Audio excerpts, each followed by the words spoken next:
Hey, welcome everyone. Yeah, just reading some stuff here about Zack Snyder. Zack Snyder reacts to an evil Superman, discusses Man of Steel, Resurrection, and Justice League.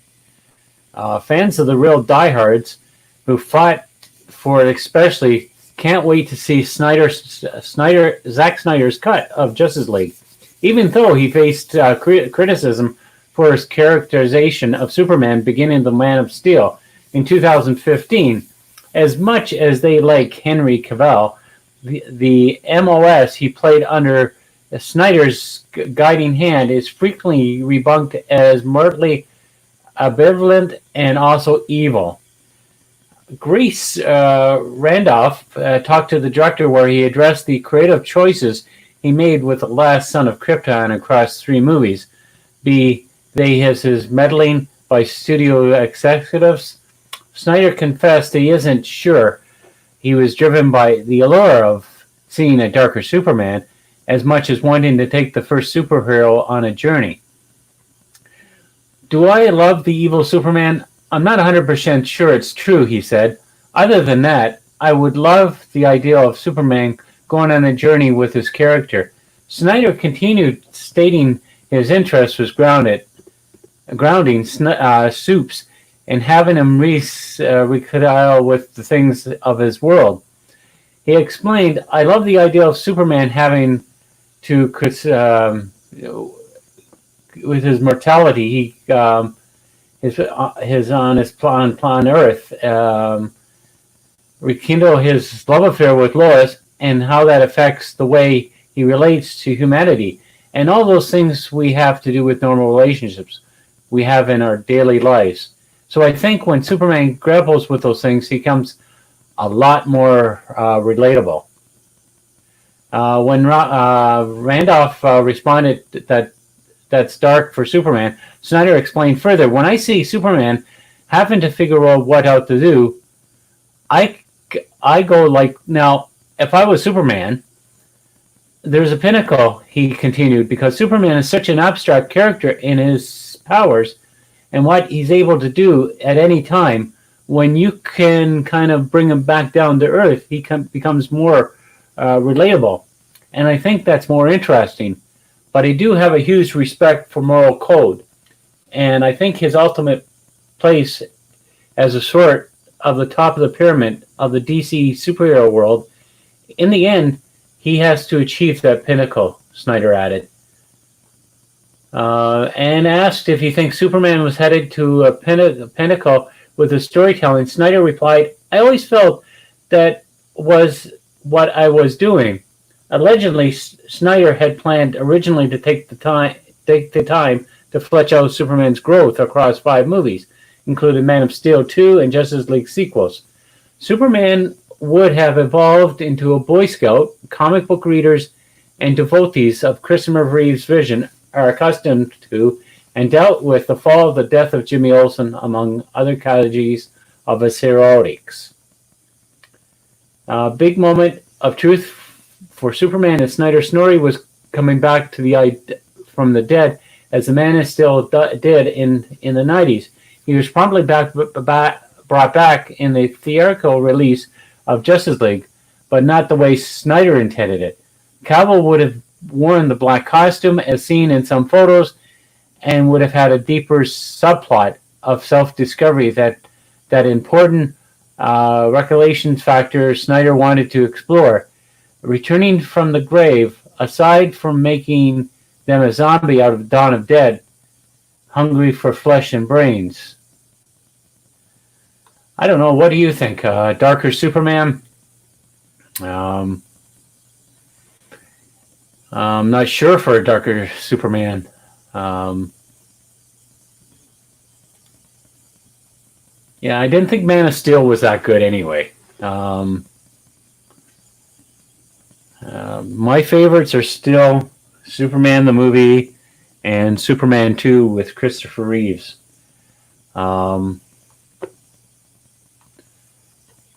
They did a good job, fleshing out Superman's origin in the first Superman the movie. It was fun seeing the villains. Back then they didn't have all these high tech special effects as they did today, and they pulled it off and made it look realistic looking.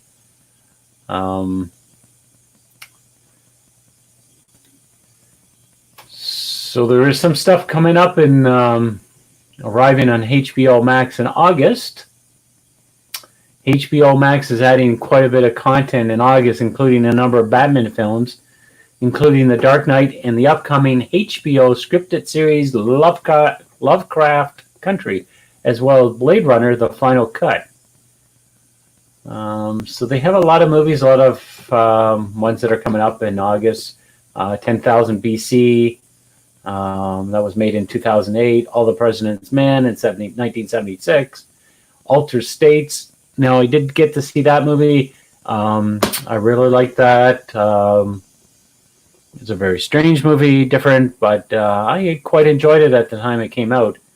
I was only 18 when that came out, so really an old man. And there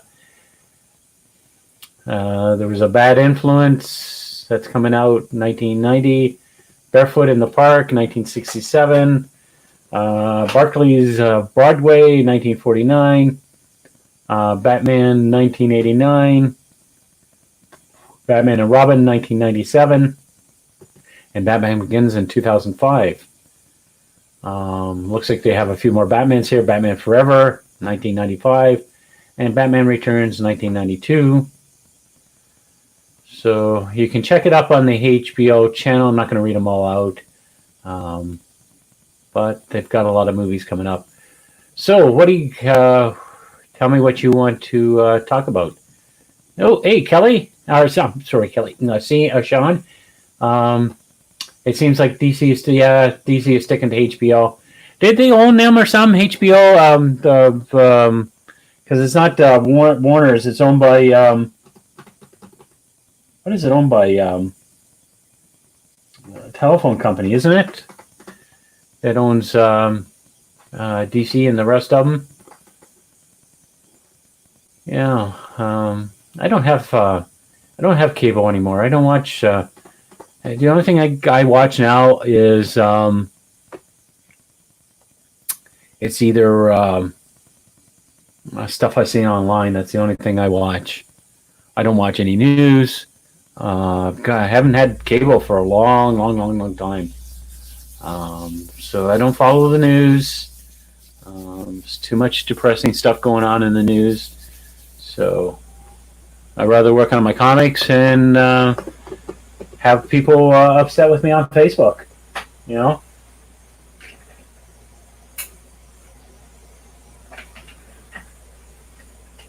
So it's nice to see you in the chat here, Sean.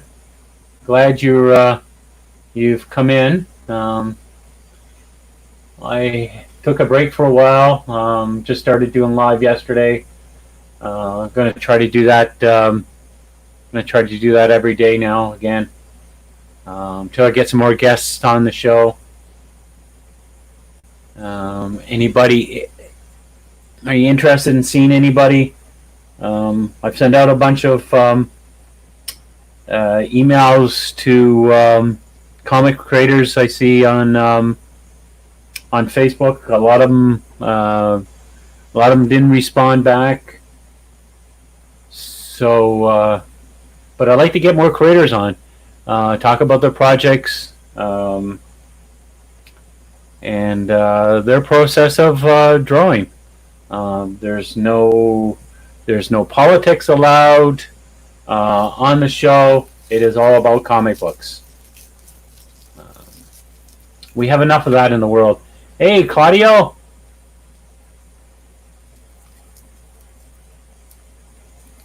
Never heard that. NBC was now doing comics and having Grant Morrison doing work for them. I didn't hear about that. I must have missed it somehow. Didn't know they were doing that. Oh, so Sean, you're off work early today. That's good. Good. I meant to come in at 2 o'clock, but I was listening to what's his name? Brain's going blank. It's Babyface.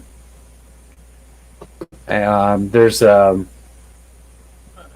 Ethan Van Sciver, and then there's Gary from Neurotic, and they're all doing a live podcast. So I was watching that for a bit. There was some stuff going on.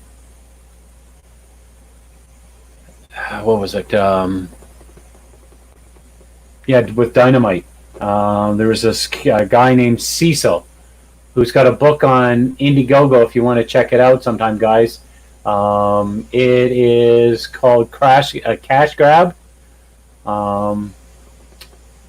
So Cecil's kind of like, he's not a really creator, I heard. He just happened to appear on these people's broadcasts, and he's now like a celebrity because he's different. But he's got a book out that's coming out. He's almost up to almost $300,000. You know, if you look at him, nobody's heard of him, and he's almost made up to $300,000. That's pretty incredible for a new creator. Yeah, Claudia, I'm going to check out that Grant Morrison thing for NBC because I didn't hear about that. Grant Morrison.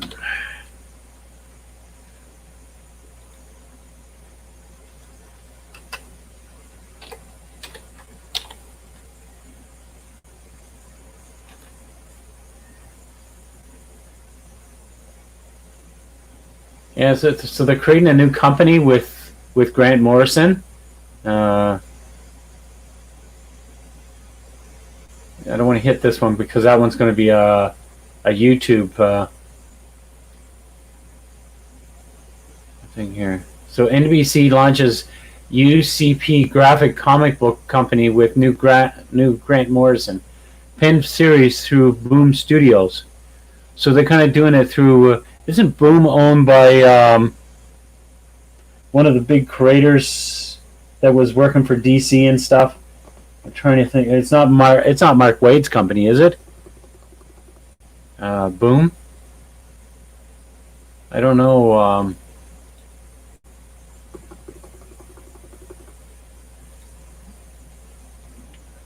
I don't think I bought anything from Boom Studios.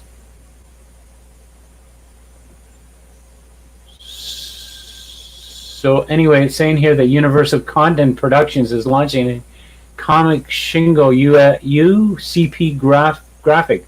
The new incentive will focus on the publication of graphic novels from up-and-coming talent. The first effort from UCP Graphic will be an original comic book series, Proctor Valley Road, from Alex Child and veteran comics TV writer Grant Morrison, pictured, who will co-write the first 5 issues of Boom Studio will publish a series which tells the story of a group of teenage girls suspected in the disappearance of several teen boys in a 1964 California beach town. The launch of a new graphic novel imprint extends strategy at UCP under studio president Don Olmsted, instead of using other platforms and forms of media to create new intellectual property that could be eventually developed by the studio for multiple platforms. In June, the studio launched UCP Audio, broadcasting formats whose next project is The End Up, scripted series from the Sam production company Esmel Corp. Similar to our strategy with launching UCP Audio, we wanted to offer storytellers the opportunity to create multiple content platforms, including graphic novels. Our goal is for UCP to be a home for great storytelling, no matter the medium, says Olmsted. UCP is a rich history of graphic novels and comic creators. The studio produces the Umbrella Academy for Netflix, based on comic book series from writer Gerald Way and artist Gabriel Ba. It is currently in production with Amblin TV and Dark Horse Entertainment on Resident Alien for Sci-Fi, based on Dark Horse comic series by Peter Hogan and Steve Parkhouse. Yeah, that's interesting. We'll see how that goes, you know.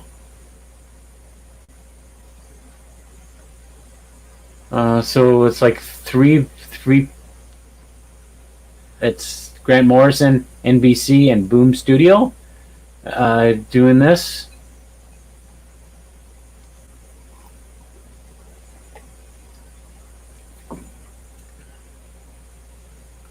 So UCP stands for Universal Content Productions. So they're going to have their own logo on it, or they're going to have the Boom logo on it.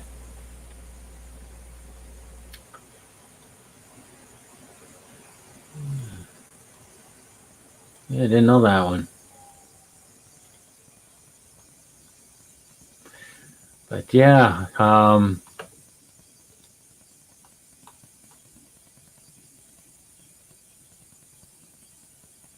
they're doing a Marvel Comics that promotes a Captain America and Marvel Unlimited without Steve Rogers.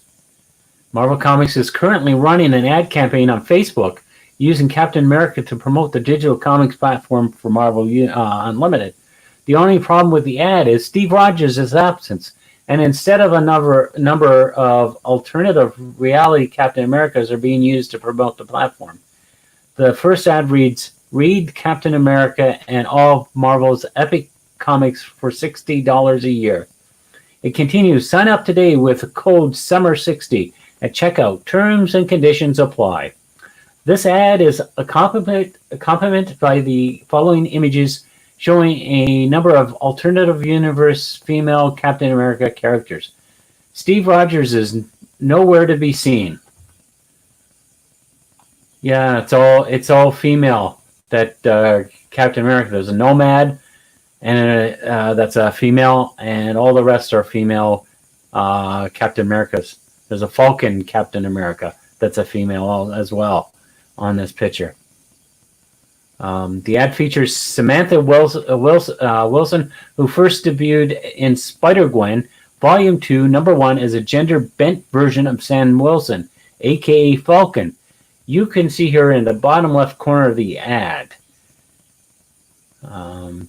Above is Samantha Wilson is Daniel Cage, the daughter of Luke Cage, who first appeared as Captain America in Ultron Forever and continues her adventures in U.S. Avengers.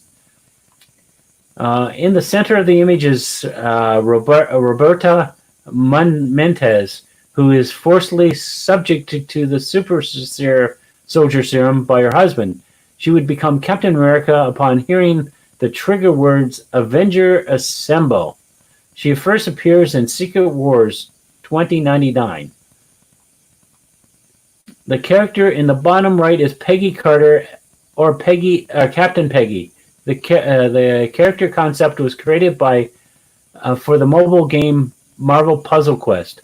The character would eventually make her comic debut in Exiles number 3. And the last final character on the ad to appear is Ricky Barnes. I think it's pronounced Rikki.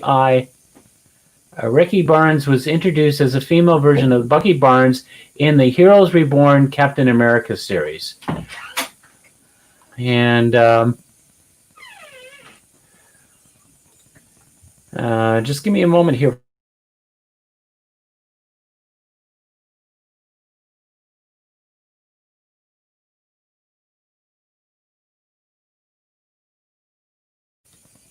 Yeah, sorry about that, people.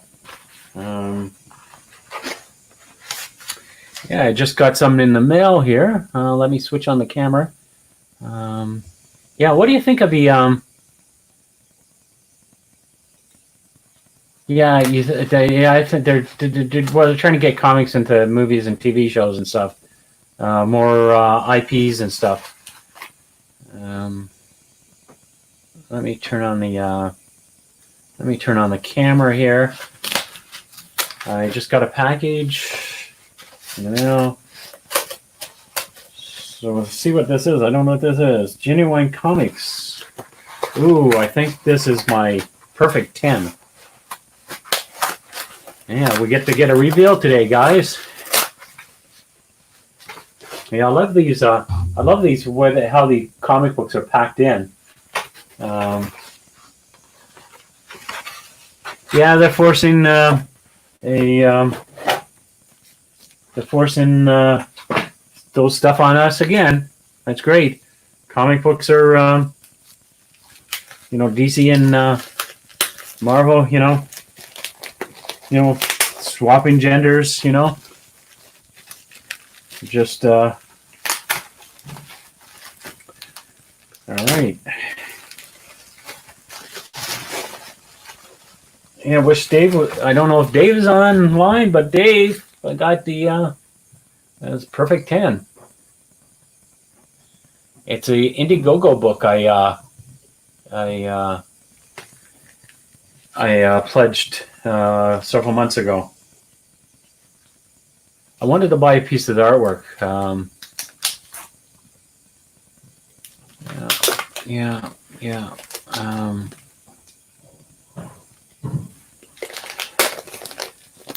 I just don't like the changing of characters,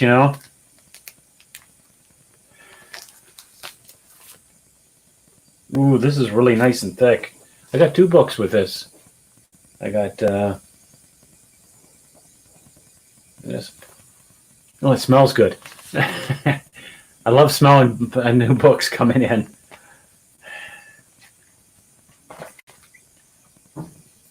Oh, this is nice and thick. This is the page I wanted to get, guys. Let's see if I can.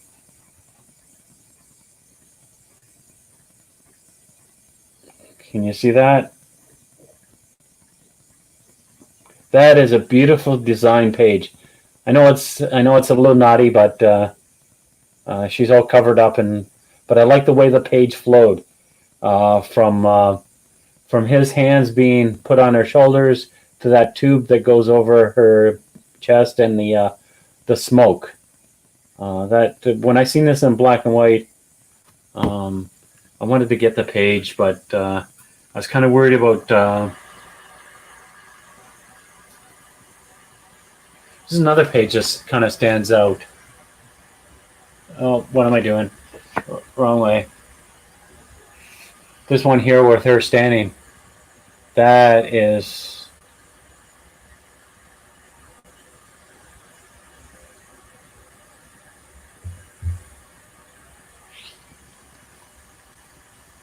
Well,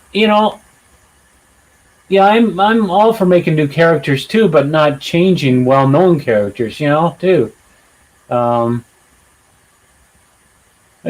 They seem to be doing that a lot, with Captain America, and the rest.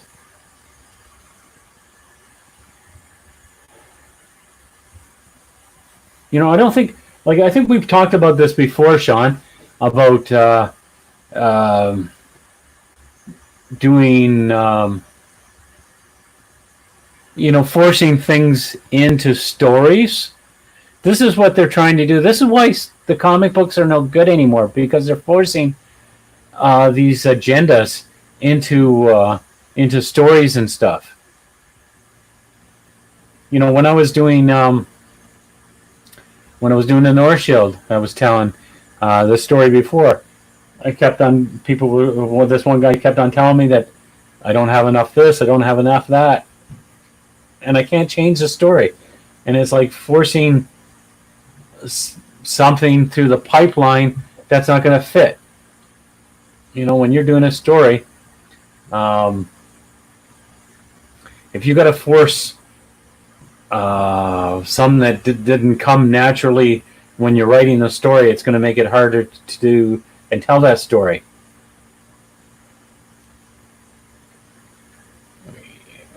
change the camera a bit. I'm trying to get rid of that flare. Let's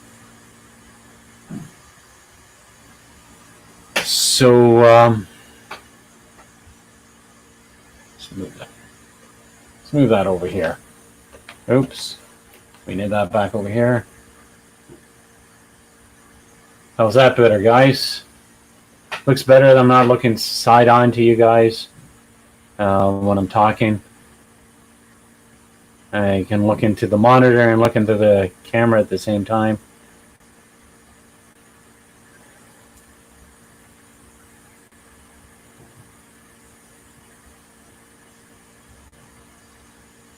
So yeah, there's just too much of this stuff being done. There's another one here that they've gone on to saying there's another character. I slid down a little bit too far,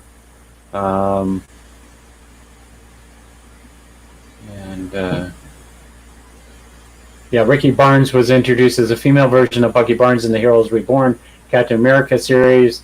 She would eventually take on the identity of Nomad and Nomad Girl Without a World. This isn't the only ad using Captain America to promote Marvel Unlimited without Steve Rogers.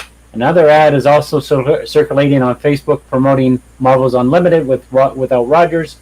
The ad uses the same copy. It also reads Captain America and all the Marvel Epic Comics for just $60 a year. It adds, sign up today with, I think I've gone and said that before. And there's another ad with Peggy Carter as Daniel Cage. However, it showcases Sam Wilson as Captain America. Sam Wilson first became Captain America in an all-new Captain America #1 in 2014. So it says here at the bottom, it says, what do you make of the Marvel ads promoting Captain America without Steve Rogers? Well, we've already said that, so we're not happy with it. So, yeah, I wasn't fussy about, Sam Wilson, I guess, is okay, but Sam Wilson was his own original character, so, yeah.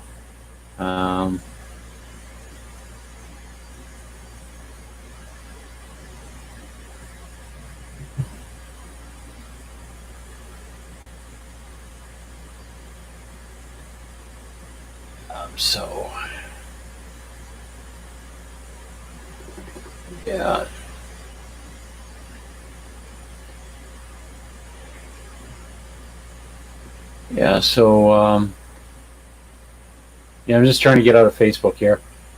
Sorry about that. But yeah, gender-changing characters, I don't like that. Create new characters. There's plenty of characters out there. There's lots of female characters out there. You got Storm, you got She-Hulk, Medusa, Crystal.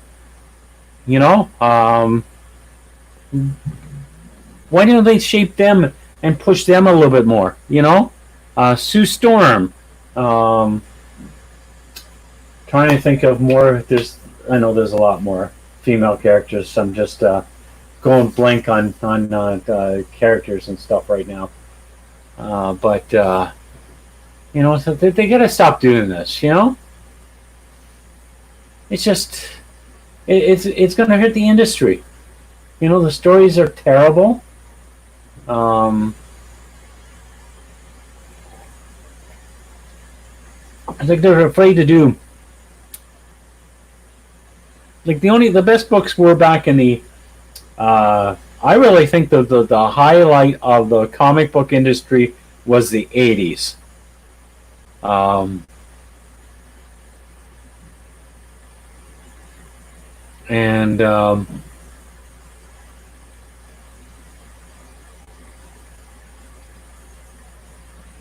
That's when the comic books were best.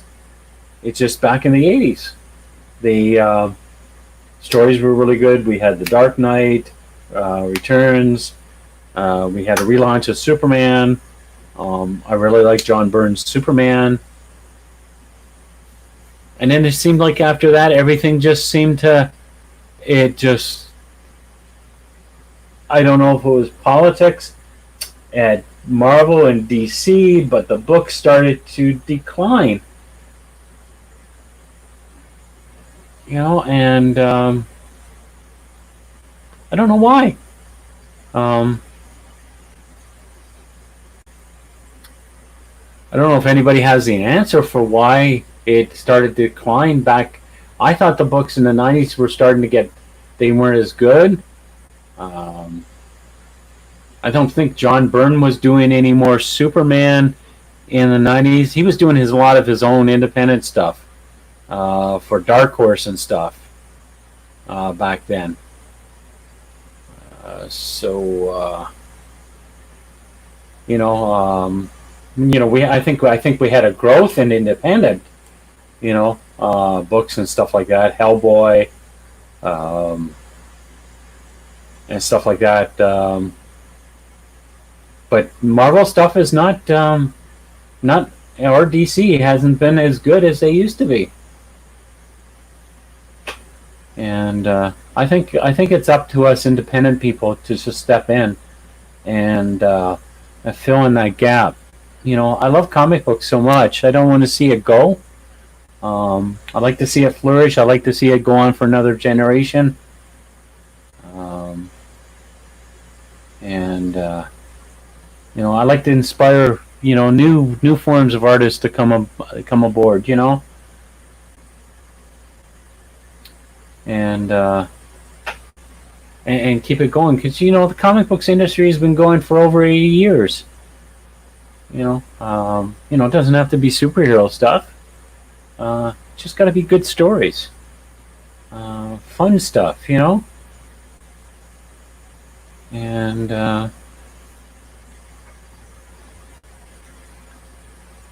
yeah, yeah. Now that's new. This new Captain America stuff is now.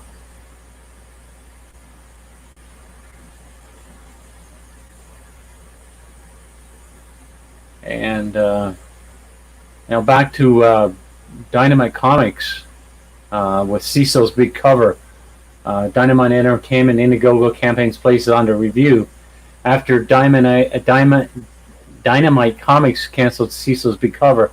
A variant for Vengeance of Vampirella 1. It appears that all Dynamite Entertainment Indiegogo campaigns have been placed under review. Not only on the review, they're no longer searchable on Indiegogo. That's pretty sad. There was that Star Wars girl. She had a campaign going with them because she doesn't do comic books. I believe what she does is do prints and stuff like that. She does a lot of Star Wars characters and stuff like that. But she did one for Vampirella, and it did fairly well. And there's other campaigns that's included by Billy Tucci and Maria Sapio. Upcoming Miss Fury graphic novel. It was placed under review. Mindy Wheeler's Vampirella #1 variant cover was also placed under review. It's all because of the comic gates that they're saying it is,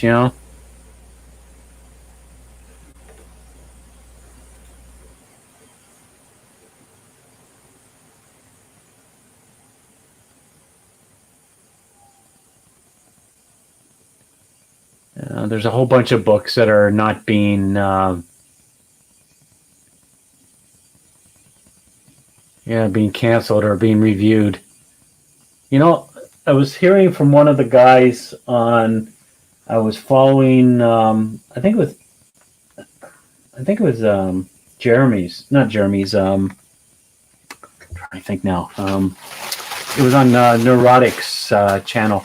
And somebody was saying on the channel that when they do a crowdfunding like that, and they cancel, there is there's a fee or something that costs the person who started the crowdfunding to cancel it. I think it's like $30. I don't know if it's $30 per person, but you end up losing money because they'll have to take money out of their own account to pay for. If the crowdfunding thing is successful, like this one was with Cecil, then they should have left it going. And then maybe canceled it after, not did any more afterwards from people from Comicsgate. But there was a couple of people that complained about Comicsgate, and maybe it was I heard it was maybe some with the licensings or something like that to do with Vampirella or some, or some Red Sajanya, that they were going to take the licenses away from Dynamite. And maybe Dynamite, then Dynamite bent the knee and canceled all this, A lot of people, say that Comicsgate is a hate group. But they're not, I know several people from Comicsgate, and they don't promote any hatred. They just don't do this political agenda stuff that Marvel and DC are doing with their books, and changing things on characters.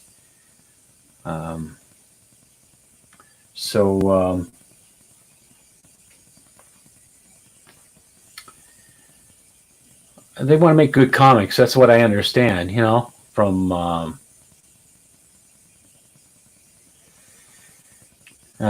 Ethan Van Sciver talking about it, and Dan Fraga, and Gary for Neurotic, and the rest of them, So, yeah, I don't know. I'll promote these people. I'm looking for another one that's coming up in the fall, which is Charlie's London. So Sean, if you want to check that out, it's a comic book based on Charlie Chaplin's life. It might be an interesting read,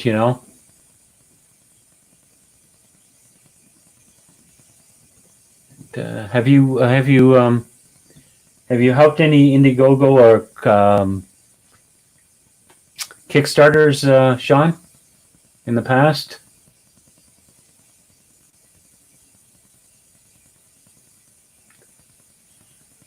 Yeah, I think I was talking yesterday. I backed about.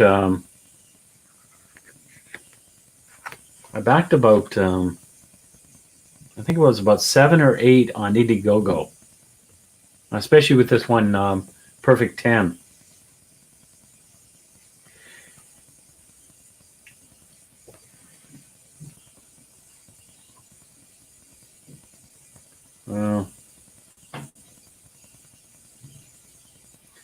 Sorry, I got interrupted here by looking at the Perfect 10 book.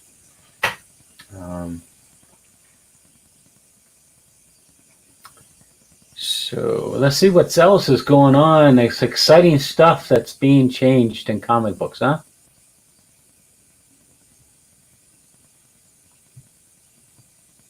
Yeah, I forget what they were getting. How much they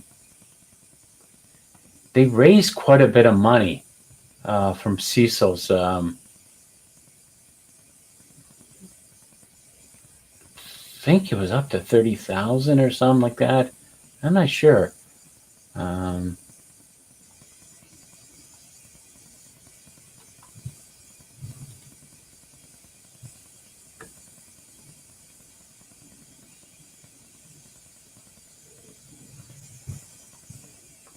Let's see if there's any new stuff here. Keanu Reeves is doing it. Looks like he's doing a comic book or something. This looks interesting. Keanu Reeves reveals first look at Berserk or something like that. John Wick and the Matrix star Keanu Reeves revealed the first look of his upcoming 12-issue limited comic book series titled Berserk or Burr. I'm having a hard time pronouncing that word anyway. It's Brzrkr. Reeves is teaming up with former Exo-Man War scribe Matt Kintet, artist Estest Vinti, colors Bill Crabtree, and letter Clem Robbins for the bloody and brutal series that follows an immortal warrior fight through the ages. The series follows a man called Berserker, who is half mortal and half god. He is cursed and compelled to violence, even if it drives him insane. However, after walking the earth for centuries, he might have found a refuge for his curse. He begins working with the United States government to take on missions too violent and too dangerous for anyone else. In exchange, he's been promised information about his violent existence and how he can end it. While promoting the book, Reeves detailed his love for comic books and how they influenced him. I've loved comic books since I was a young kid, and they've been a significant influence on me artistically. He added to have the chance to create Berserker and collaborate with legends of the industry like Matt Kintet and artist Alessio Venditti, and colors Bill Crabtree, letter Clem Robbins, and conceptual color Raphael Grappia, along with great folks at Boom Studios. It's a dream come true. Kindet would also comment about the series, providing some details on what to expect. The blessed collaborations have each partner bringing something unique to the table. With Bert's, we've mixed a potent cocktail of all the things that we love. The tales of immortal warrior laced with history, conspiracy, sexuality, and a giant helping of bunkers, action, and violence, with all the intense purposes and ultimately a heartbreaking discovery. Actually, the character looks a little like Keanu Reeves. I wonder if they kind of made him so he can do the part in it. It says here that Venti added his own thoughts. I was visiting New York when Boom Studio reached out to me about Berserk, and as soon as I saw it that I'd be working with Matt Kintet and Keanu Reeves, I was jumping with excitement because I knew it was an incredible experience. He added, and I was right. The series was everything I loved to draw. I can't wait to hit stores so we can share it with all of you. Boom Studios editor chief Matt Gregan also weighed in. Kino is a creative force like no other, and it's been a once in a lifetime experience to collaborate on his first ever comic book series. Cargan added that the great Matt Kindet was one of my favorite creators, working hand in glove with Kino's scripts. A brilliant Ancestral Vinti is illustrating the series, brutally detail and always phenomenal. Raphael Grandpa is delivering searing covers. So what do you think? Let's check it out. It does look like Keanu Reeves. Probably will do that in a movie or something, you know. So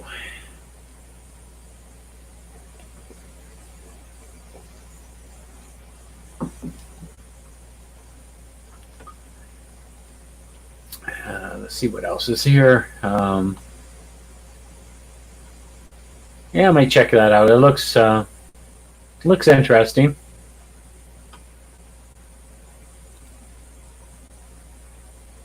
Yeah, I'm looking on getting an Indiegogo going soon. I'm working on my elevator script, and I'm going to be trying to record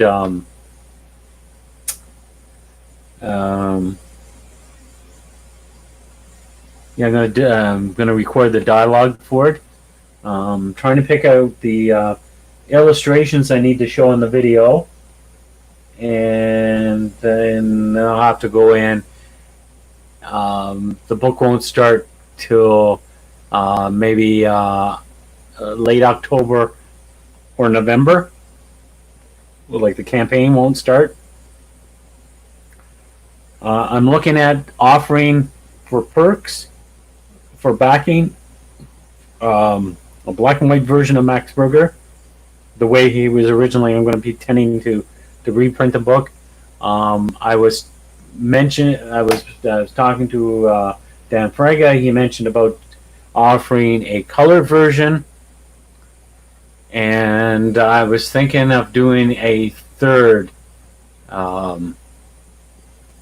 campaign. So, like, not a third campaign, a third tier.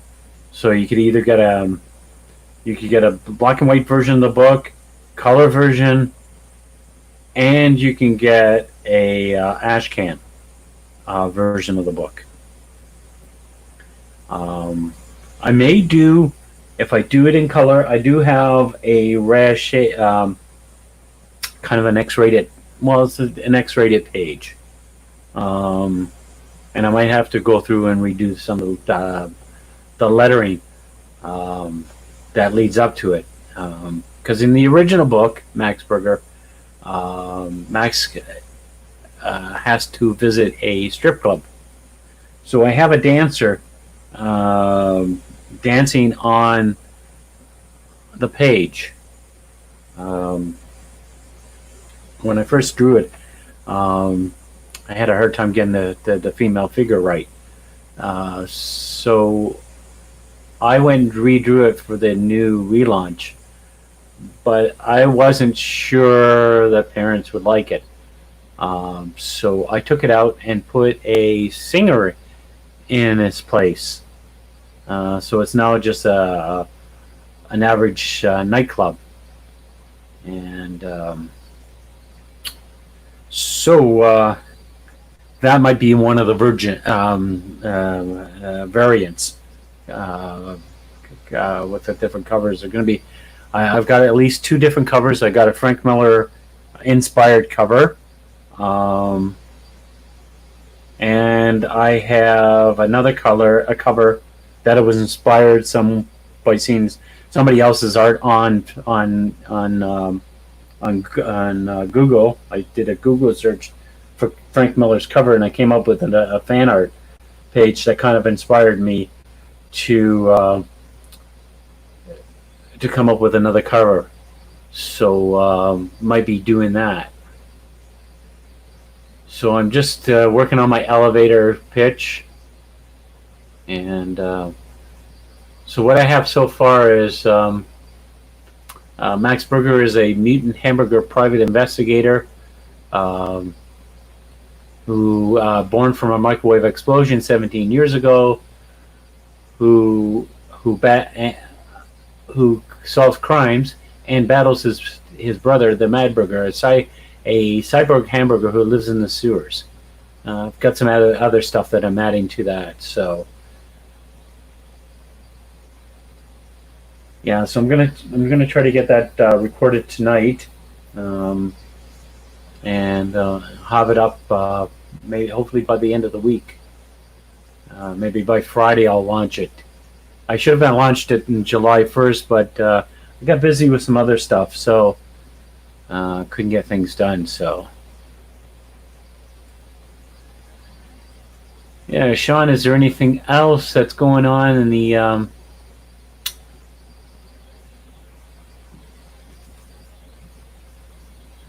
yeah, we got this discussion here for the live stream here. He says maybe dinner or coffee, maybe a dog or a cat discussion.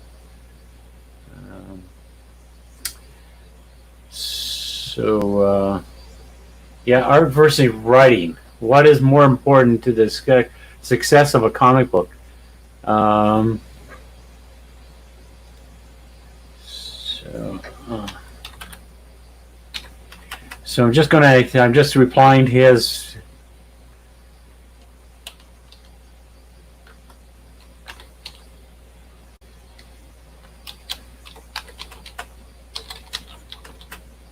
Sorry about the silence here. I don't like.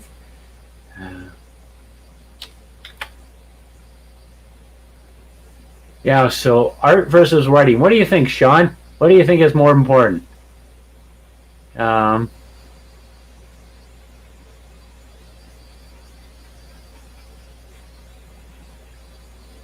yeah, somebody was talking to me about that um, a while back, and I think it's an influence of a whole bunch of people.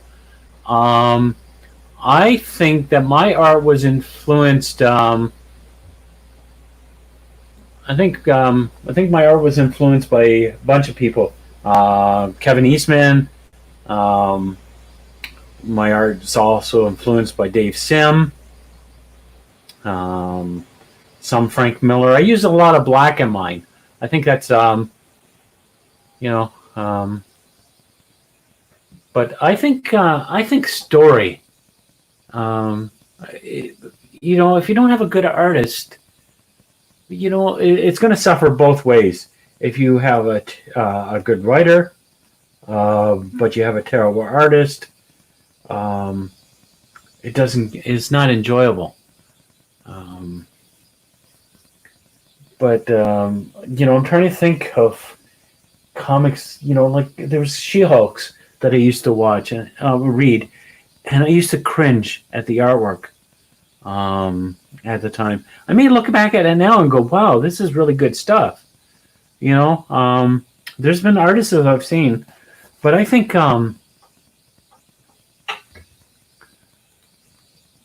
yeah. So you believe that the thing is most important? Yeah, it is. The artwork to the writing. You know, um, you could have John Buscema. Well, I don't think John Buscema is around anymore. But let's say Frank Miller, and we team him up with. Here's an example. Frank Miller teamed up with John Romita Jr. He did a beautiful run for Daredevil. That was beautiful. But the Superman story he did recently, Romita's work did not. Did I say his name right? Romita or Romita? Anyway, JR. His Superman stuff, I wasn't impressed. The story wasn't. I didn't like the story either. So, it's a balance. You're right. You do have to match the writing with the artwork. You got a Jim Lee. You put him on with somebody that. They did. Frank Miller did with Jim Lee for Batman All Stars, didn't he? The art was beautiful with Jim Lee. Jim Lee does beautiful artwork anyway. The detail in Jim Lee's stuff, is beautiful. Like George Perez. You get a good team together. Like George Perez and Marv Wolfman for the new Teen Titans. That was brilliantly done. George, I could see George improving, as the stories got better. They got on a rhythm, I always find that I have to give a creative team time to grow,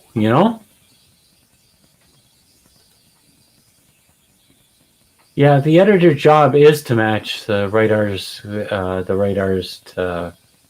the right writer. Yeah. But if you're doing an independent book, you know, how do you pick? Usually, like if like for me, for being an artist, um, I I usually look at the art. Um, if I feel it's meshing with what I have in my mind. But then I have high standards. I always look at the the Ramadas, um, and the Perez's and stuff like that.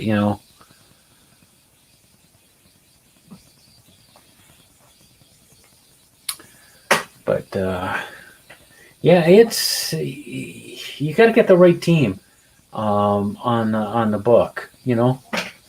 That's what really where the makes it sell. It's a cover too. Um, all this stuff all works together in a balance. Because if you have a great cover, you will not have. You may have a terrible artist inside. Um, like with me, I look at the cover and it grabs my attention at first, and then I'll flip through it and go, this is a book I'm going to buy. If the art is terrible, then I'm not going to buy it. No matter what the cover looks like. So it could have the brightest covers on it. You can't always go with the first artwork either from an artist for doing a cover.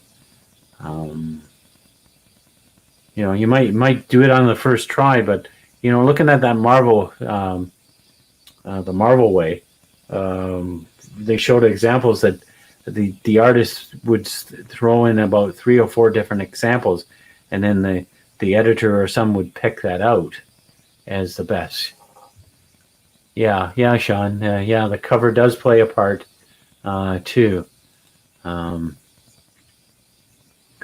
It's all a balancing act to sell the book. That's why I'm trying to do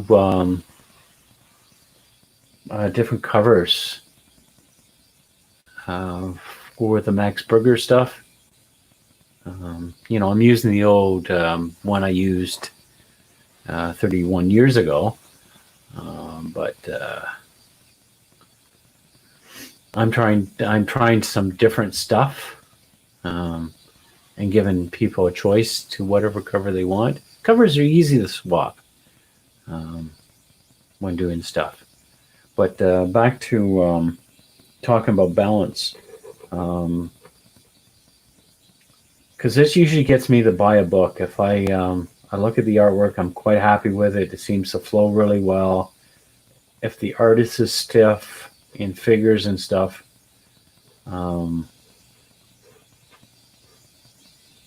I think 90% of the times it's usually the artwork that gets me to buy it. If it's a new book, if it's an established book and it has the creative team on it that I like, then I don't think I don't have a second thought. I just grab the book off the shelf and buy it.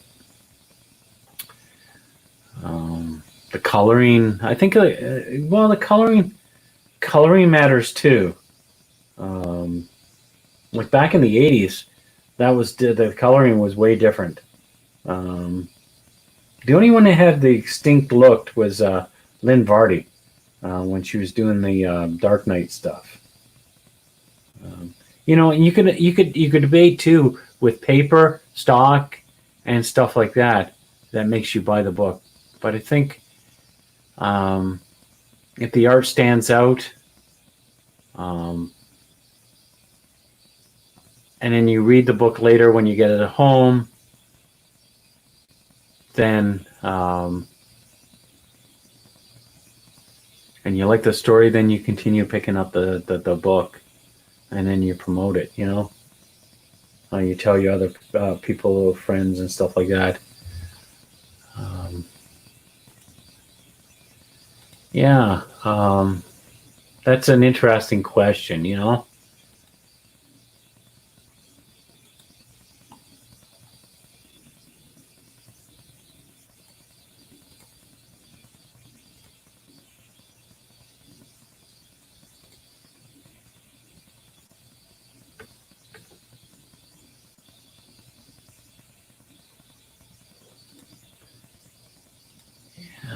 Um,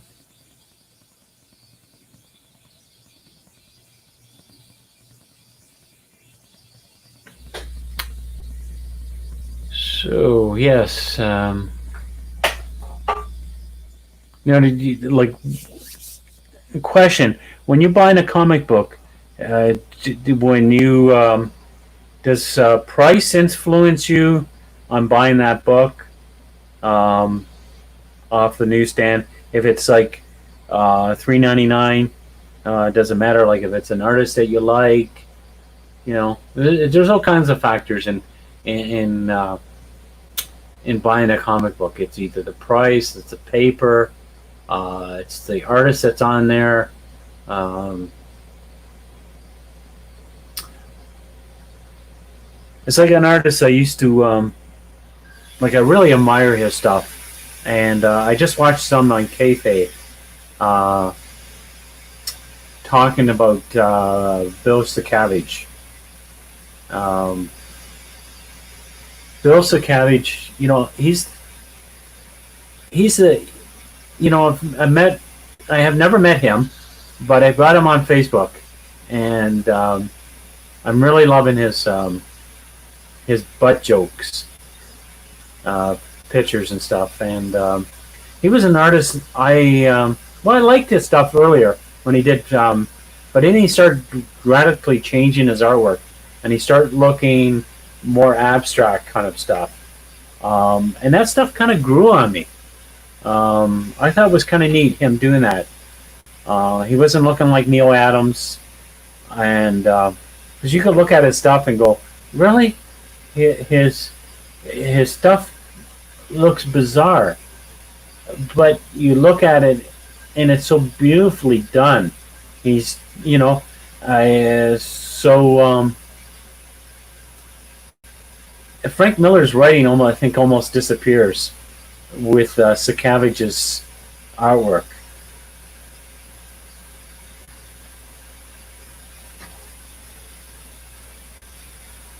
Yeah,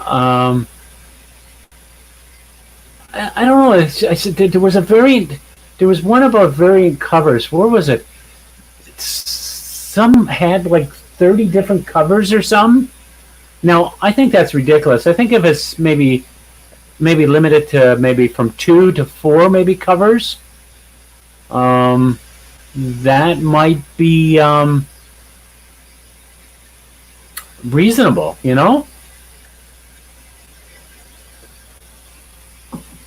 Um, you know, I like to have a choice. Sometimes some covers, but sometimes they make it limited. I was watching. I was backing Ethan Van Sciver's Cyberfrog, and he had 2 covers.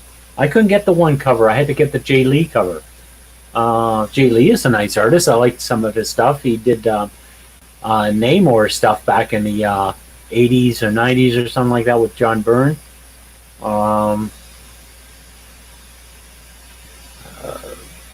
but if they look good, and maybe they're limited run, uh, variant covers can be good. What about the chromium covers? You know, stamp foils and stuff like that. Does that influence you to go and buy them? You know, would you rather buy a book in black and white or color? You know, does color make a difference for you to read the book? You know, like the example for mine or Frank Miller stuff, Sin City. Would that work? Would Sin City work if that was in color? I know he used a little bit of color for that Yellow Bastard, I think it's called. Um, and I think he only used yellow to color the character in. And I think that there might have been some other colors too in between, some reds or something like that. Um, so I don't know. Would that influence you? You know, some people might get turned off by looking at a black and white book. Um, doesn't matter with the artwork. Um, so I don't know.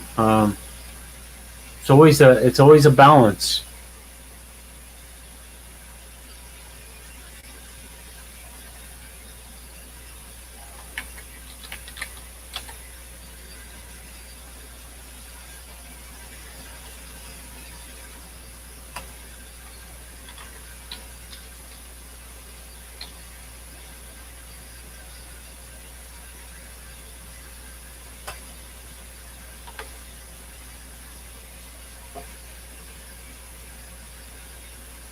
I just got to turn out. I got to close off Facebook here. Sorry, I just got distracted with Facebook again.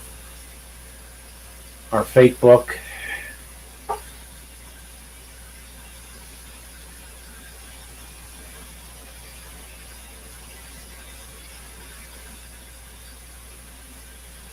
Yeah. So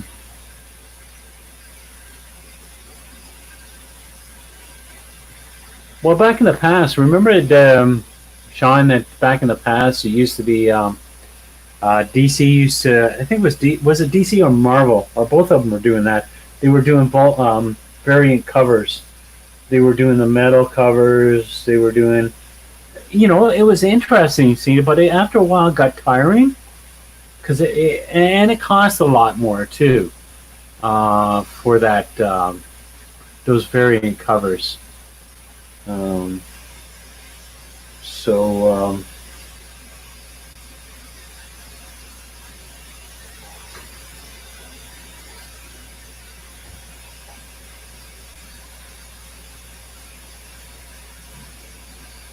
yeah, well, even in the original Sin City, if that was in color, that wouldn't have, you know, because Frank Miller was trying to do the gritty noir movies of the past, and that's what when I came up with Max Berger, that's what I thought of because I was into watching Bogart movies, the Maltese Falcon and stuff like that, and I just I just pictured a detective series in black and white. Magnum was in color. Um, but yeah, it would have had a different effect altogether. Didn't they do one Sin City that was in full color, or was it just the cover I'm thinking of? Because I think Frank Miller just continues doing it in black and white, but it stands out the black. Um, like when I'm drawing my artwork, I don't think in color. I think in black and white, and tonals and shadows and stuff like that, um, to bring the eye uh, to follow the page. I don't like doing panels. I've tried doing panels and stuff. Like I'll do panels. Um, a lot of my panels are are wide.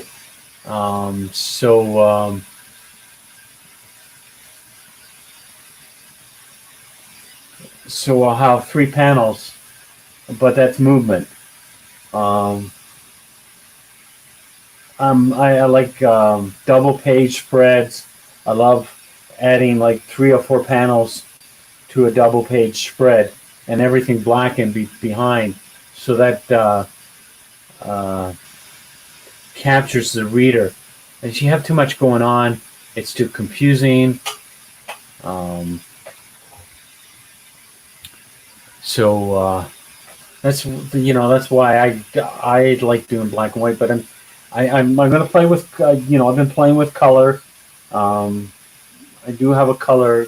I've been told I have a good color sense. So I may do Max Burger in color and just offer it as kind of a variant add-on. So if you didn't like black and white, you can go with color, or you can have all three of them anyway. But I grew up with the independent stuff, the black and white boom. Well, I was already growing up, but that influenced me more. The Kevin Eastman's, like I said earlier, Dave Sim, Frank Miller, Concrete. That's a book that hasn't been talked about in a long time. Is Concrete. I love Concrete. Um, he did some amazing stuff. Trying to think of his last name. I think his first name is Paul. But he did Chadwick. Chadwick, I think is his name. But he did some brilliant stuff with Concrete. You know, there was other artists that influenced me too. Morbius. Loved his stuff. I think I said his name right. Morpheus, or the Airtight Garage. He did some brilliant line work. Trying to think of some of my other black and white people artists that I used to look up at. You buy some original artwork. I got some original artwork, and they look actually more better in black and white than they do color.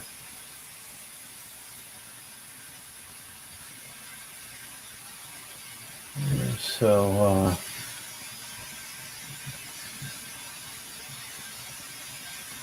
yeah, I think we all have our different tastes and stuff. Like, you can go minimum colors and still tell a good story. One color. Stick to one or two colors. Well, black is a color, so. And then you got the white is the paper. So, but with the digital coloring now, you can do textures and stuff like that. So, just give me a moment here. Sorry, my phone is ringing.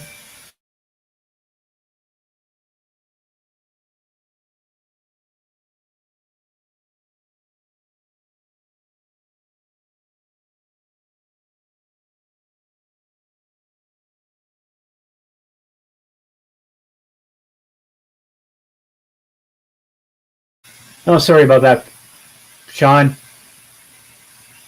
Call came in, so I'm gonna call the stream. I'm just gonna end the broadcast for now, and we'll be back tomorrow. Okay. So anyway, take care, and we'll see everybody tomorrow. Probably about 3 or 4 o'clock. All right. Take care, everybody. Bye, Sean.